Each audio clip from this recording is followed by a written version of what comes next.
Halo, apa kabar Bapak Ibu semuanya? Saya ingin mempresentasikan terkait pembelajaran pelatihan kepemimpinan administrator khususnya agenda 2 guna memenuhi kewajiban workshop PKA tahun 2023 yang diselenggarakan oleh BMKG dan LAN. Baik, ada 3 poin pembahasan. Yang pertama, review sistem penyelenggaraan PKA, overview agenda 2, dan strategi pembelajaran agenda 2. Sebelumnya, perkenalkan dulu, nama saya Nina Amelia Tercita. Saya Widya Suara Ahli Media BMKG. Seperti quote dari Henry Ford bahwa anyone who keeps learning stays young. Jadi jangan pernah berhenti untuk terus belajar jika kita ingin selalu muda. Ya, baik, saya lanjut untuk agenda yang pertama, yaitu review sistem penyelenggaraan PKA. Sistem penyelenggaraan PKA ini sebelumnya diatur oleh Perlan nomor 5 dan juga Perlan nomor 6. Namun terdapat perubahan, yaitu menjadi Peraturan Keplan nomor 1 dan nomor 2 tahun 2023, di mana terjadi sedikit perubahan dalam tahapan penyelenggaraan dan juga kurikulumnya. Berikut saya gambarkan perubahan yang ada. Dari sisi penyelenggaraan, tahapannya itu terdapat 6 tahapan, di mana peserta lebih banyak sekarang dituntut untuk self-learning, dan peserta dituntut untuk lebih aktif dan mandiri untuk belajar. Pada pembelajaran awal, peserta melakukan pembelajaran mandiri terkait agenda 1, 2, 3, dan 4 melalui MOOC, di mana di sini peserta menghasilkan 3 esai untuk masing-masing agenda 1, 2, dan 3, dan pada proses ini peserta sudah mulai melakukan pemetaan sikap dan perilaku pengembangan potensi diri. Ini merupakan hal yang baru yang ada di pelatihan PKA saat ini. Setelah mempelajari materi di MOC, peserta akan masuk pada tahapan e-learning, di mana pada tahapan ini peserta belajar didampingi oleh fasilitator dan terjadi proses pendalaman materi-materi yang sudah dipelajari di MOC. Untuk agenda 2 itu 3 hari, dan di mana selama proses e-learning ini peserta dibagi dalam kelompok kecil dan didampingi oleh masing-masing fasilitator sesuai dengan kompetensinya. Dari sini peserta diberikan pendalaman materi, pertemuan secara sinkronus dan juga asinkronus. Oke, setelah peserta belajar secara e-learning, kemudian peserta melakukan komitmen bersama rekan-rekan kerjanya, stafnya, di tempat kerjanya masing-masing. Di sini peserta menggali, mencari, mengidentifikasi masalah, tantangan, atau gap yang ada di unit kerja, dan juga mencoba membangun komitmen bersama dengan rekan kerja, agar bisa mensukseskan aksi perubahan yang direncanakan. Nah, selanjutnya peserta akan masuk pada pembelajaran klasikal yang pertama. Ini dilakukan di Pusdiklat atau di tempat penyelenggaraan pelatihan, di mana pada klasikal tahap pertama ini, selain peserta mendapatkan pembelajaran agenda 1, 2, 3, dan 4, juga peserta melaksanakan skula, kemudian peserta juga mendapatkan pendampingan coaching untuk penyusunan rancangan aktualisasi, dan di akhir sesi klasikal 1 dilakukan seminar rancangan aksi perubahan, di mana di sini selain kegiatan seminar, peserta juga diberikan evaluasi akademik.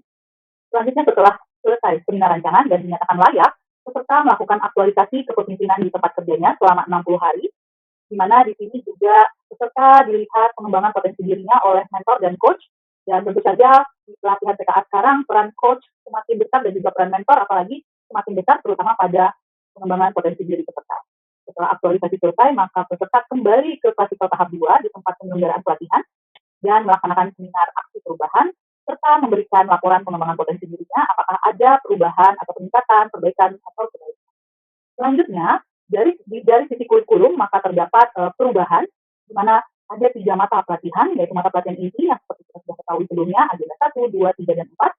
Kemudian ada penambahan mata pelatihan dasar, memuat agenda Smart Governance, di sini ada 3 mata pelatihan, dan mata pelatihan pilihan memuat agenda penunjang pembelajaran, di mana mata pelatihan pilihan ini wajib dipilih 3 oleh peserta, dan mata pelatihannya harus terkait dengan aksi perubahan yang akan dilakukan. Jadi kalau tidak terkait, sebaiknya tidak usah diambil, atau boleh kalau ingin memperkaya wawasan peserta. Nah, ini dia mata pelatihannya. Untuk mata pelatihan dasar ada 3, untuk mata pelatihan pilihan ada 9, dan LAN tidak menutup kemungkinan jika peserta membutuhkan mata pelatihan pilihan lain yang ternyata belum tersedia di LMS-nya LAN. Jadi boleh disediakan oleh penyelenggara atau peserta mencari di tempat lain yang menyediakan mata pelatihan tersebut. Namun tetap wajib harus ada 3 dan harus dimasukkan ke dalam aksi perubahan peserta. Ini coach harus selalu mengingatkan. Dan untuk mata pelatihan inti, terdapat perubahan pada agenda 2, yaitu materi kepemimpinan transformasional, pembaharuan modulnya, dan juga komunikasi efektif, kemudian sekarang menjadi strategi komunikasi organisasi. Nah, ini evaluasinya, tetap evaluasi yang paling banyak persentasenya, yaitu evaluasi produk aktualisasi kepemimpinan. Oke, nah, selanjutnya kita akan masuk ke agenda 2, yaitu mengenai overview agenda 2, di mana kita harus tahu dulu, paham dulu tujuan dari PKA. Tujuan dari PKA ini dia adalah terkait dengan kompetensi kepemimpinan kinerja. Jadi diharapkan para peserta ini yang merupakan pejabat administrator atau akan menjadi pejabat administrator dapat menjamin terwujudnya akuntabilitas jabatan administrator sesuai dengan peraturan yang berlaku ya. Jadi diharapkan menuju organisasi bersinergi. Nah, ada berapa? 4 agenda mata pelatihan, yaitu agenda 1, kepemimpinan Pancasila dan nasionalisme, agenda 2, kepemimpinan kinerja, dan agenda 3, manajemen kerja, serta agenda 4 terkait aktualisasi kepemimpinan administrator yang berstruktur dan aktif kerja. Kalau boleh diibaratkan, kalau Bu Sinta itu bilangnya seperti tubuh ya, keterkaitan antara agenda ini.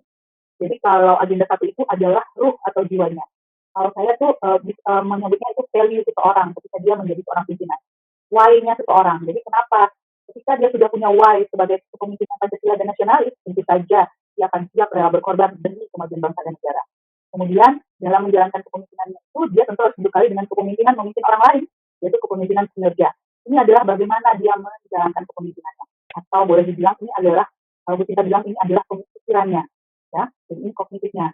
Ini akan dibekali dengan bagaimana memimpin, mengelola perubahan, berkomunikasi, dan membentuk jejaring. Dan terakhir adalah tangannya. Jadi ini adalah manajemen kinerja atau agenda 3. Dengan menjalankan kepemimpinan itu dia perlu bagaimana memanage kinerjanya agar bisa menghasilkan kinerja. Nah, aktualisasi kepemimpinan itu adalah wujud dari implementasi ketiga bagian tubuh ini tadi ya, atau what, how, why-nya gitu ya, sehingga diwujudkan dalam aksi perubahan dan juga itulah sebagai penguatnya. Nah, sedangkan untuk agenda 2 sendiri, ada 4 agenda, tentu saja dalam memimpin orang lain dibutuhkan kepemimpinan yang bisa mengajak orang untuk menuju kinerja yang lebih baik. Biasanya kalau kepemimpinan administrator adalah dia berhubungan dengan kinerja organisasi, maka yang tepat itu adalah kepemimpinan transformasional, karena kepemimpinan transformasional ini erat kaitannya dengan inovasi. Ya. Dan dalam menjalankan inovasinya, itu dia perlu memiliki kemampuan manajemen perubahan, sehingga bisa dikelola dengan baik, kemudian strategi komunikasi, sehingga bisa menjalankan juga dengan baik. Tanpa komunikasi yang baik, tidak akan mungkin dia bisa mengelola perubahan dengan baik. Dan tentu saja di jalan kerja sebagai sumber daya yang dia perlukan, tidak mungkin dia memiliki semua sumber daya yang ada, dan dia butuh jejaring untuk itu. Nah, itu dia keterkaitan agenda 1, 2, dan 3, dan keterkaitan antar mata pelatihan pada agenda 2. Baik, ini sekilas mengenai masing-masing mata pelatihan agenda 2. Pertama akan ada manajemen perubahan sektor publik. Di sini perlu ditekankan kenapa mata pelatihan ini perlu. Dan pastinya diperlukan karena mau tidak mau organisasi dipengaruhi oleh kondisi eksternal dan internal yang membuat mereka harus berubah ya. Sehingga perlu dibekali manajemen perubahan, tahapannya seperti apa, model-model perubahannya seperti apa gitu ya. Dan kemudian jenis perubahan apa yang mungkin terjadi pada organisasi. Serta tahapan-tahapan perubahan itu. Dengan memahami ini, maka akan tahu nanti bagaimana mengelola perubahan. Selanjutnya adalah kepemimpinan transformasional, adalah kepemimpinan yang berorientasi pada visi ke depan, inovatif ya biasanya. Nah, di sini juga perlu dipahami kenapa kita perlu kepemimpinan transformasional pada PKAI, pada pejabat administrator ini. Dan kemudian kita berbicara tentang konsep leadership versus manager, coaching dan mentoring sebagai penguat dari kepemimpinan transformasional dengan meningkatkan SDM-nya dan juga bentuk-bentuk dari implementasi kepemimpinan transformasional serta bagaimana peran coaching dan mentoring di dalam kepemimpinan. Nah, kemudian kita juga berbicara strategi komunikasi dalam menjalankan perubahan pelaku kita sebagai seorang pimpinan. Ini kita akan berbicara tentang konsep strategi komunikasi dan juga ditekankan terkait bagaimana mengadvokasi, ya, mengadvokasi karena sebagai seseorang dari pemerintahan kita perlu meyakinkan masyarakat apa yang kebijakan yang kita jalankan itu ada sesuatu yang baik dan juga butuh feedback dari masyarakat, kita butuh penyelesaian konflik jika memang ada. Nah, maka diperlukanlah yang namanya advokasi kebijakan. Di sini akan diberikan contoh-contohnya. Kemudian yang terakhir adalah tentu saja guna mendukung pelaksanaan semua kita butuh sumber daya, kita butuh informasi dan segalanya, maka kita perlu memahami jejaring kerja. Di sini peserta akan diminta untuk menganalisa, memetakan jejaring kerja mereka, menganalisa, menata ulang dan mempergunakannya sehingga makin efektif dan efisien. Baik, itu sekilas mengenai review agenda 2. Selanjutnya kita akan masuk dalam strategi pembelajaran. Learning is not about the product of teaching. Learning is the product of activity of the learner. Sehingga makanya diperlukan strategi pembelajaran yang tepat agar pembelajaran itu tepat sasaran dan tercapai tujuannya. Untuk jadwal pembelajaran sendiri, khusus agenda 2, itu di MOC ada 2 hari pelaksanaannya.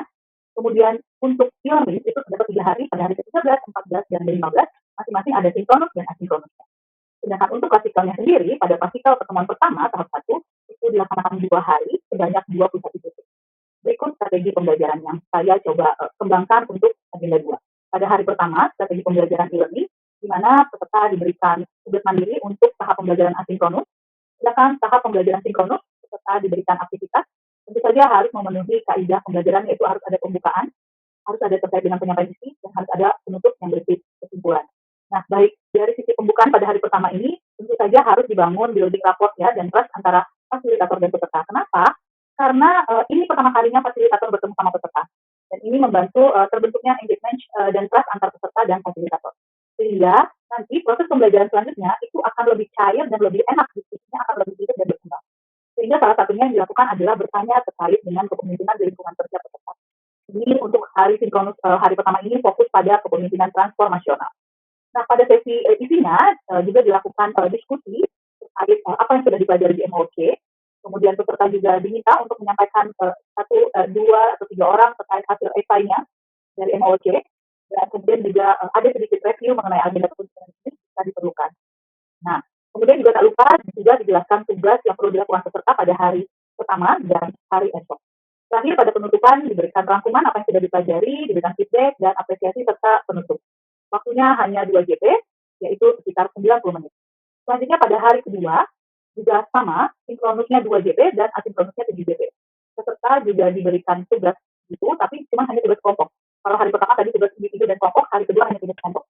Pada hari kedua ini lebih menekankan pada materi bagaimana membangun jaring kerja dan strategi komunikasi. Jadi nanti peserta akan ditanya bagaimana pengalamannya pada saat mengawali sesi online. Kemudian setelah itu akan diberikan kuis sebagai ice breaking gitu ya. Tentu saja harus kuis yang berhubungan dengan mata pelatihan agenda 2. Jadi jangan sampai di luar itu ya. Jadi tidak cocok jadinya. Nah, kemudian di sini adalah peserta diminta kembali brainstorming apa yang sudah mereka dapatkan dari materi jaring kerja dan strategi komunikasi. Kemudian dibahas kembali esai peserta 2 atau 3 orang gitu ya. Dan akan bagus jika dikaitkan dengan mata pelatihan yang dibahas pada sesi sinkronus saat ini. Nah, kemudian juga peserta diminta memaparkan hasil tugas kelompok pada hari sinkronus pertama, hari e-learning pertama.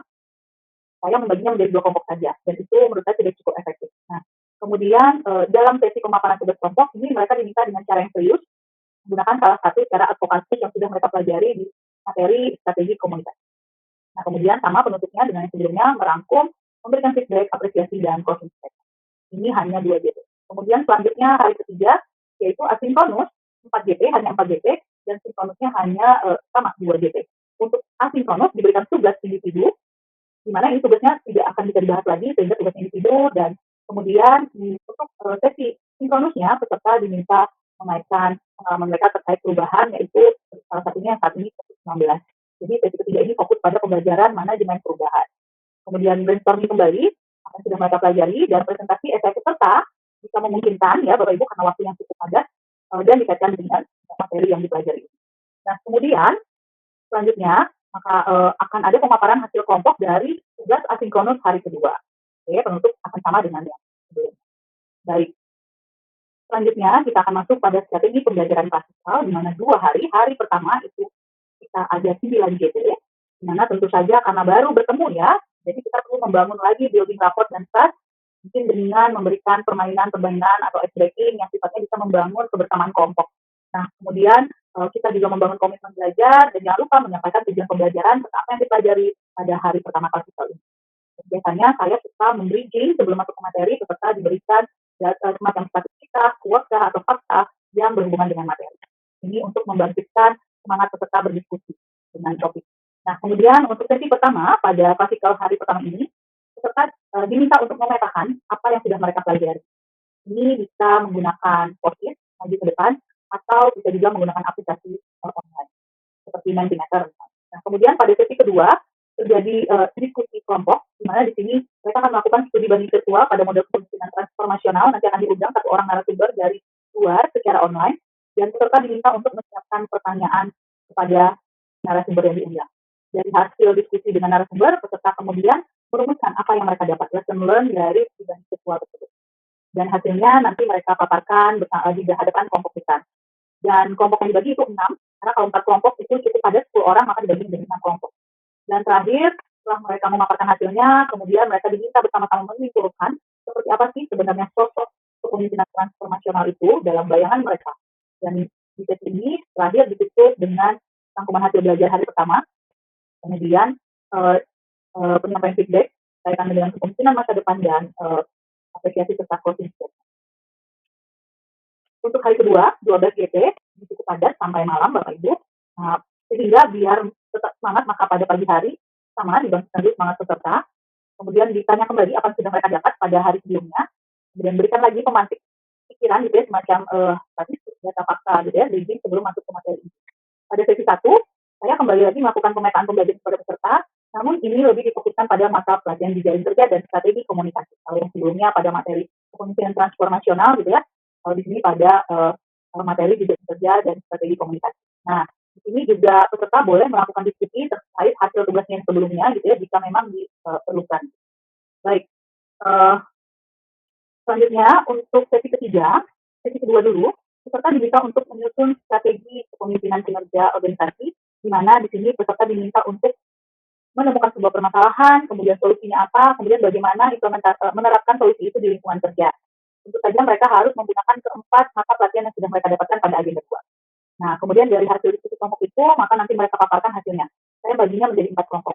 Dan dari hasil tersebut, setelah mereka dapat, kita tanya jawab dan kita refleksi. Apa sih sebenarnya yang perlu mereka siapkan agar perubahan bisa berjalan dengan baik.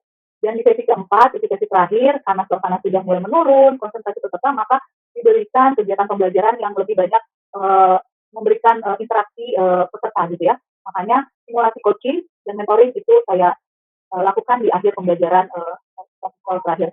Nah, sehingga di sini bisa mengurangi tingkat lelah atau ngantuknya peserta. Setelah mereka praktek coaching dan mentoring, ya nanti mereka di sini dibagi menjadi 3 orang per kelompok, di mana satu menjadi coach, satu menjadi coachee, dan satu menjadi observer.